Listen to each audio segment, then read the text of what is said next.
एक गोष्ट तर मी तुम्हाला सांगू इच्छितो की आदिवासींसाठी वन हक्क कायदा 2006ला झाला आणि 2006पासून आत्तापर्यंत आदिवासींना जो खऱ्या अर्थाने न्याय मिळाला पाहिजे होता तो मिळालेला नाही।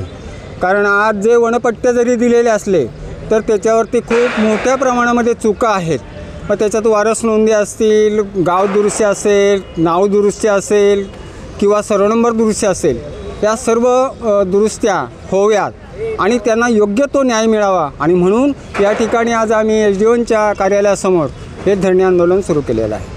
माझं नाव इंदवी तुळपुळे, मी श्रमिक मुक्ती संघटनेचं गेलं 35 वर्ष काम करते आणि मुख्यतः आज तर आपल्याला माहिती आहे ग्लोबल वॉर्मिंग, हवामान बदल या सगळे गोष्ट ऐरणीवर असताना 2006 साली जो कायदा लोकसभेने आपल्या पारित केला की जंगलांवरती स्थानिकांचे अधिकार जर टिकले तर जंगलं टिकतील, पर्यावरणाचा नाश होणार नाही आणि या उद्देशाने जो कायदा झाला त्या कायद्याच्या अंमलबजावणीमध्ये एवढा गलथानपणा सुरू आहे।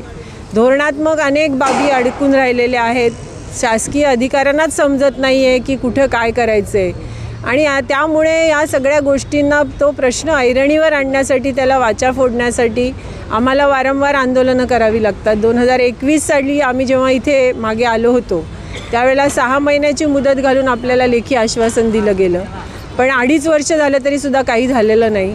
पुन्हा एकदा धडक मारून ह्या अंमलबजावणीचं गाडं पुढे जावं म्हणून आज आपण इथे आलेलो आहोत। 20 तारखेला याविषयी एक इथे बैठक झाली, सर्व विभागाचे अधिकारी होते, सकारात्मक चर्चा झाली।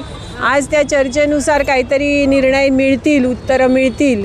आम्ही मागणी अशी केली आहे की विभागवार बैठका प्रत्यक्ष याद्या घेऊन आणि प्रत्यक्ष कामाची आखणी करून घेण्यात याव्या, त्याच्या तारखा मिळतील अशी आमची अपेक्षा आहे। तेवढं जर मिळालं तर काम पुढे जाईल अशी सुद्धा आशा आहे आम्हाला। कोणार्क, अपना शहर अपनी बातें।